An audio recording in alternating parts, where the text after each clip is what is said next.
오늘 준비한 사연은 평소 남편 앞에서는 천사 같은 모습과 순진하고 다정한 모습만 보이던 아내가 사람이 다니는 길거리에서 입던 걸 파는 모습을 보여줘 놀라버린 남자의 이야기입니다. 사연 시작하겠습니다.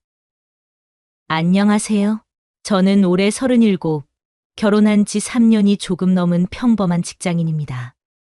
저희 부부는 아직 아이가 없어서 의리의 부부 생활이 아닌 서로 가만두지 못하는 부부 생활을 하고 있고, 그걸 어렴풋이 아는 주위에선 깨소금 쏟아지는 신혼부부처럼 보인다고들 하지요. 사실 얼마 전까지만 해도 저 역시 그렇게 믿고 있었어요. 아내를 처음 만난 건 제가 취미로 다니던 볼링 동호회 모임에서였어요. 아직도 그날 본 아내의 모습이 눈에 선해요. 들어갈 때 들어가고 나올 때 나온 늘씬한 몸매. 거기에 키도 170 정도라 모델이라 말할 정도의 비주얼로 동호회 모든 남자 회원들의 시선을, 그리고 저의 시선을 단숨에 끌었어요. 거기다 밝고 활기찬 성격까지 갖추고 있어 기존 여성 회원들의 질투와 부러움을 동시에 받았죠. 그랬기에 저는 처음부터 아내에게 모든 관심이 갔고 어떻게든 저의 여자로 만들어 보려고 노력했는데, 그때 당시 아내에게는 오랫동안 만나오던 남자친구가 있었어요. 게다가 다른 남자 회원들도 저 못지않게 아내에게 적극적으로 대시하던 때라 혼자 애간장만 태우며 아내의 곁을 맴돌았죠. 하지만 운이 따랐던 걸까요? 아내의 남자친구가 갑자기 해외 지사로 발령을 받으면서 둘은 뜻하지 않게 이별을 하게 됐고, 저는 그때를 놓치면 안 되겠다 생각했어요. 공감, 슬픔에 대한 공감으로 다가가기 위해 하루가 멀다 하고 그녀에게 연락하고 힘들어하는 모습을 보이면 언제든 달려가서 위로해 주었어요. 오빠, 나 또 술 마셨어. 나 혼자 놔둘 거야? 누구처럼 오빠도 나 혼자 놔둘 거냐고. 그렇게 아내에게 다가가니 아내는 새벽까지 술을 먹다가 취하는 날이면 저에게 연락을 하기 시작했고, 저는 즉시 차를 몰아 달려갔습니다. 아휴, 얼마나 먹은 거야? 제발 술 좀 그만 마셔. 요새 세상이 얼마나 험한데. 뭐 어때? 오빠는 나 혼자 놔둘 거 아니잖아. 지금도 바로 와줬으면서. 아니야? 그녀는 장난스레 웃으며 제 어깨에 기대곤 했습니다. 저는 그런 그녀가 사랑스럽고 또 내심 뿌듯했어요. 그렇게 서로를 향한 마음을 키워가던 어느 날이었습니다. 늘 그렇듯 술에 취한 그녀를 집 앞까지 데려다 주었는데, 그날따라 그녀가 갑자기 저를 꼭 안고 물었어요. 오빠, 나 평생 지켜줄 거야? 순간 저는 그녀를 더 꽉 끌어안으며 진심을 담아 대답했어요. 당연하지. 내가 널 평생 지켜주고 사랑해줄게. 그 말에 그녀는 눈시울이 붉어진 채 제 손을 잡아 끌며 자기 집으로 이끌었죠. 현관문을 열고 들어가자 아내는 평소와는 달리 진지한 눈빛으로 천천히 제 얼굴을 바라보았어요. 오빠, 나 정말 믿어도 되는 거지? 응, 평생 후회 안 하게 해줄게. 제가 그녀의 뺨을 부드럽게 어루만지자 그녀는 수줍게 눈을 감으며 천천히 얼굴을 가까이 했어요. 떨리는 숨소리와 함께 저희는 서로의 입술을 맞추었죠. 술기운 때문인지 그녀의 체온이 더욱 따뜻하게 느껴졌어요. 내가 많이 좋아하는 거 알지? 그녀가 나지막이 속삭이자 저는 그녀의 이마에 가볍게 입맞추며 대답했습니다.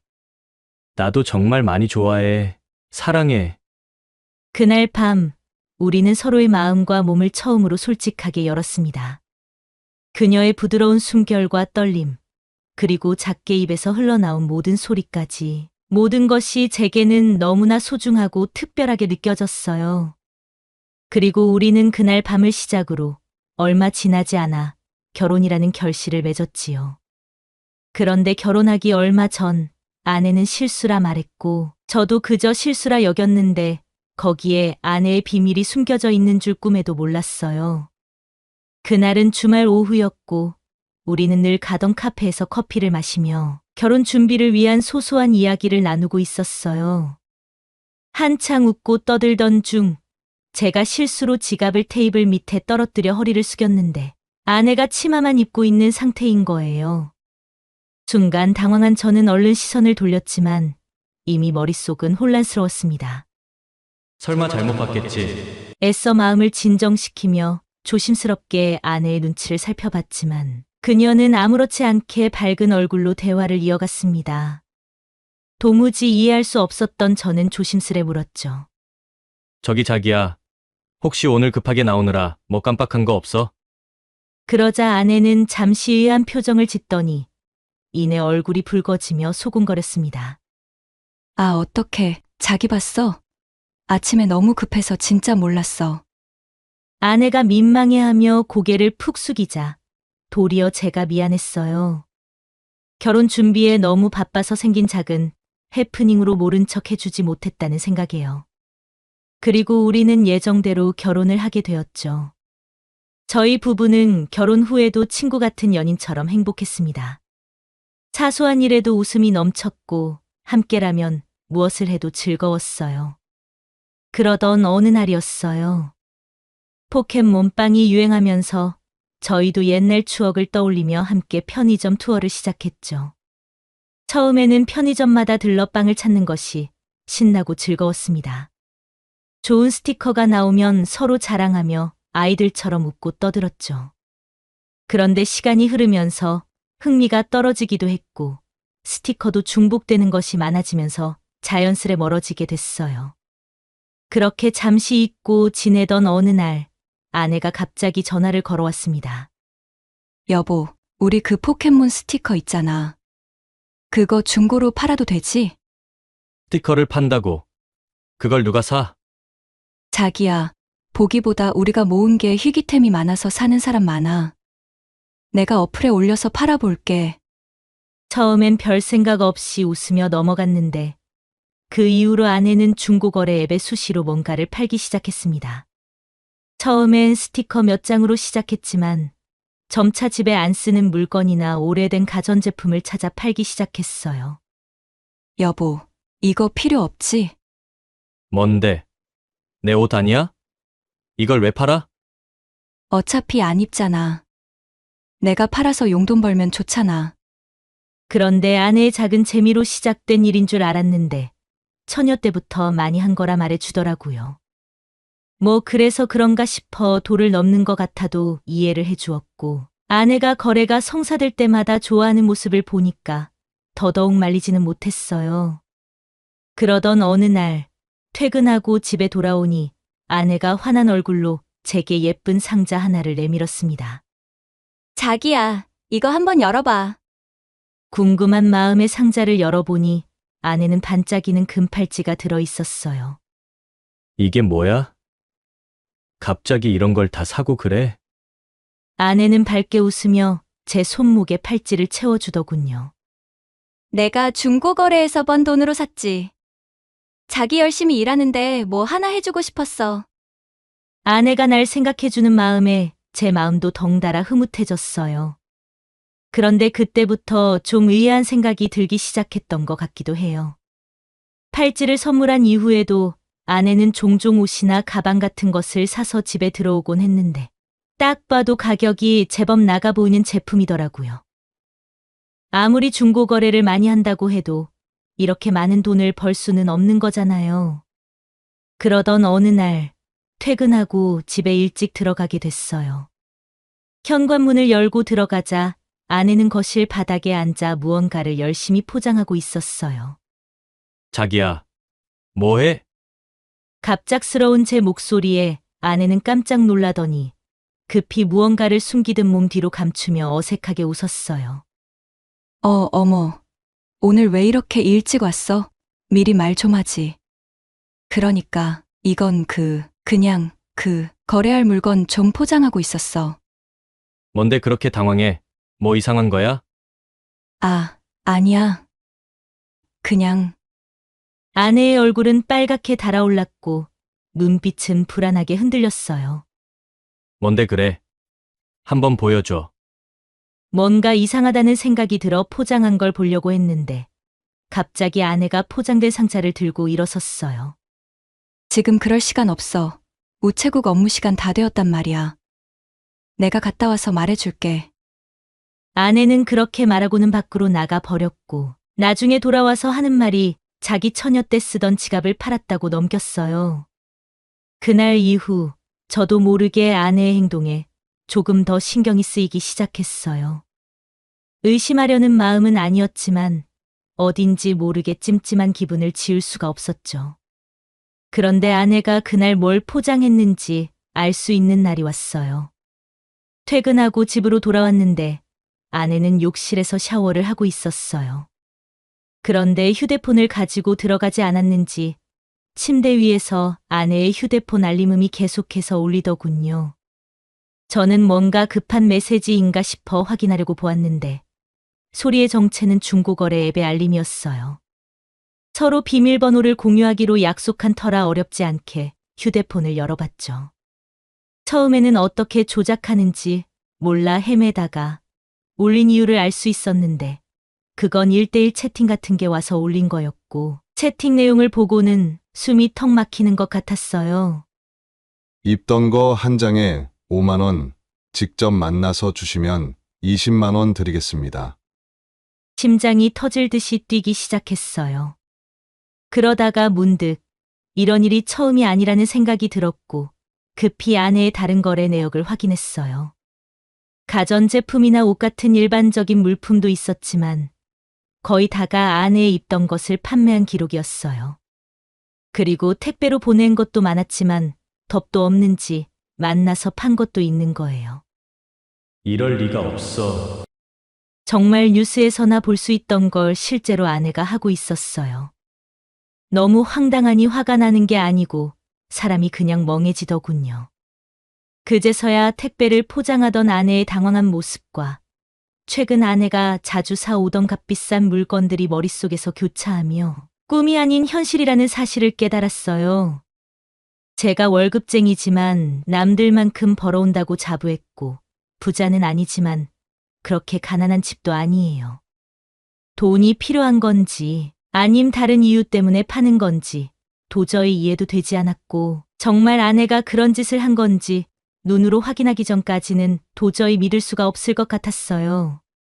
지금 연락 온 어플의 채팅도 직접 만나서 주면 20만 원에 구매하겠다는 내용과 시간과 장소를 확인하는 메시지였어요. 저는 휴대폰을 꺼내어 시간이랑 약속 장소를 메모하고 휴대폰을 제자리에 다시 올려놓으니 아내가 샤워를 끝마치고 나오는 거예요. 여보, 무슨 생각을 그렇게 골똘히해? 아니야. 그냥 생각할 게 있어서. 얼른 옷 입고 저녁이나 먹자. 그렇게 말하고 황급히 방에서 나왔네요.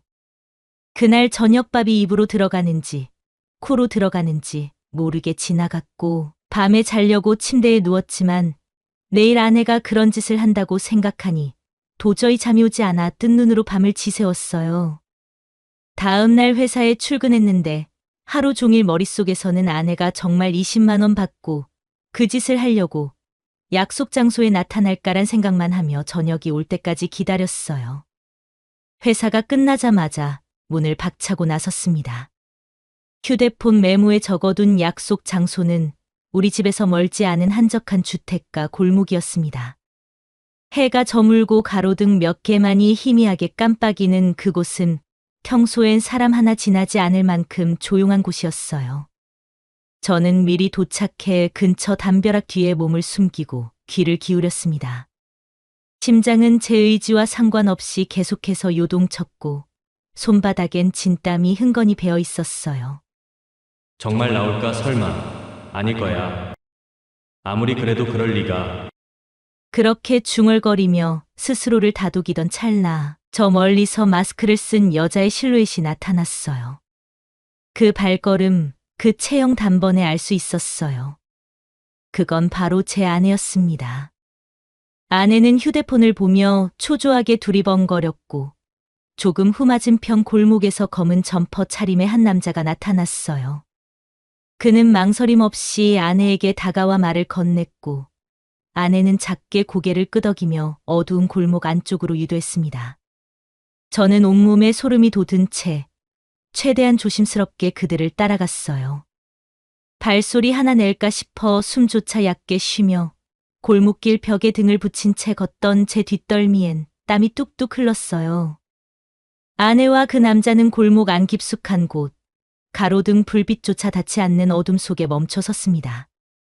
저는 그들로부터 몇 발짝 떨어진 골목 모퉁이에 몸을 숨겼고, 이내 그 둘의 대화 소리가 들렸어요. 지금 바로 주는 거 맞죠? 네, 맞아요. 우선 20만 원부터 주세요. 아내가 돈을 달라 말하자 남자는 주머니에서 돈을 꺼내 건네주더군요. 아내는 돈을 받아들고 주위를 한 번 더 살피더니 천천히 행동하기 시작했어요. 그리고 얼마 후 아내의 손에는 무언가 들려졌고 남자는 그걸 보자마자 빼들듯 채 가더군요. 그 순간 눈앞이 번쩍하면서 제 이성이 끊겼습니다. 야! 너 지금 뭐 하는 짓이야? 저는 순간 눈이 돌아버려서 소리를 지르며 뛰쳐나갔고 그 둘은 저를 보자 깜짝 놀래며 쏜살같이 도망가는 거예요. 아내가 그 남자랑 같이 도망을 가는데 당황해서 이내 곧 넘어져 버렸고 가까이 다가온 사람이 저란 걸 확인하고는 여보, 아니. 그게 난 이게. 그녀는 결국 제 바짓가랑이를 붙잡고 고개를 떨구었습니다. 미안해. 제발 내 말 좀 들어줘. 이건 그냥 호기심이었어. 울며 매달리는 아내를 저는 아무 말 없이 내려다보았습니다. 그녀의 손엔 아직 현금이 쥐어져 있었고 제 발밑엔 그녀가 직접 건넸던 게 떨어져 있었어요. 설명해봐. 지금 당장. 아내는 몇 번이나 입술을 달싹였지만 결국 아무 말도 하지 못하고 그저 엉엉 울기만 했어요. 골목길에서 아무 말도 하지 않은 채 저는 우는 아내의 팔을 붙잡고 그대로 집으로 데려왔습니다. 집에 도착해서 아무 말 없이 거실 소파에 앉았고 아내는 서성이다가 끝내 주저앉듯 내 맞은편 바닥에 털썩 주저앉았어요. 한참을 침묵이 흐르다 제가 먼저 입을 열었습니다. 이제 말해봐. 다. 아내는 고개를 푹 숙인 채 한동안 말이 없었습니다. 그러더니 입술을 앙다물고 겨우 뱉어낸 말. 그냥 진짜 한 번만 해보려 했어. 한 번? 그게 말이 된다고 생각해? 진짜야. 처음엔 누가 그러길래 그냥 호기심이었어. 그게 그렇게 쉽게 팔릴 줄 몰랐고 그냥 뭐랄까 되게 이상한 기분이었어. 나는 말없이 아내를 바라봤습니다. 고개를 숙인 채 울먹이는 얼굴. 그 얼굴은 분명 내가 사랑했던 여자의 모습이었지만 그 안에 있는 마음은 이제 너무 멀게 느껴졌어요. 그럼 그동안은? 그냥 2번, 3번 팔리니까 그 돈으로 뭐라도 해주고 싶었어. 당신 팔찌도. 그 순간 내 안에 얽혀있던 분노와 슬픔, 모욕감이 엉켜 올라왔어요. 그게 변명이 돼? 남편 앞에선 순진한 척 굴더니 길거리에서 그걸 넘기는 게 말이나 되냐고! 내 목소리는 떨렸고 손등엔 핏줄이 솟구쳤어요. 아내는 울음을 터뜨리며 엎드려 제 발치에 얼굴을 묻었습니다. 정말 미안해. 나도 내가 왜 그랬는지 모르겠어. 그냥 그 순간이 이상하게 짜릿했어. 진짜 딱 그거야. 그 이상은 없어. 난 바람핀 적도 없어. 그리고 이번이 마지막이었어. 진짜야. 오늘만 하고 나 진짜 다 어플 다 지우고 그만하려 했어. 저는 아내의 말을 듣고는 더 이상 할 말이 없어 자리에서 일어섰어요. 그런 저의 모습에 아내가 벌떡 일어나 내 팔을 붙잡으려 했지만 저는 그 팔을 밀어냈어요. 현관문을 열고 나서는데 아내가 뒤에서 흐느끼며 말했어요. 여보, 실수야. 난 자기만 사랑해. 아내의 말이 가슴에 와닿지 않았어요. 막상 집에서 나오고 보니 갈 데도 없어서 새벽까지 놀이터에 앉아 하늘만 쳐다보고 들어갔어요. 그리고 시간이 더 지나 아내에 대해 알게 된 게 더 있었어요. 그 일이 처음이 아니었다는 걸요. 결혼 후에 잠시 한순간의 유혹에 빠졌던 게 아니라 아내는 처녀 때부터 이미 그런 일을 해오고 있었다는 걸요. 그녀의 오래된 중고거래 계정. 삭제되지 않은 메일함, 그리고 기록에 남겨진 수많은 거래 내역들. 저는 그것들을 하나하나 천천히 떨리는 손으로 확인했어요. 그 속엔 이름 모를 남자들과의 짧은 대화, 물건명의 개인 전달, 직거래 같은 단어들이 버젓이 남아 있었고요. 그걸 알았을 때 이게 정말 내가 알던 사람이 맞는 건가? 차라리 바람이었으면 좋겠다는 생각이 들 정도였어요. 누군가와 감정적으로 얽혀서 헤어질 일이라면 내가 그냥 깨끗하게 이혼을 선택했을지도 모르겠어요. 그런데 이런 일을 어떻게 용서를 해야 하나? 아님 받아들이는 게 맞는가 도저히 모르겠어요. 어쩔 땐 이게 더 무섭고 더 미쳤다는 생각이 들 때도 있고 하루에도 몇 번씩 생각해요. 이 사람을 내가 어떻게 받아들여야 하지? 앞으로 함께 살아갈 수는 있는 걸까? 내가 지금까지 믿고 있었던 사랑은 뭐였지? 혼란스럽고 괴롭습니다. 아내는 계속해서 잘못했다며 눈물 짓지만 그 눈물조차도 진심인지 아니면 또 하나의 가면인지 알 수도 없고요. 저는 어떻게 해야 할까요? 여기까지가 오늘 준비한 사연이었습니다. 여러분의 구독은 영상 제작에 많은 도움이 됩니다. 자연 많은 여자였습니다.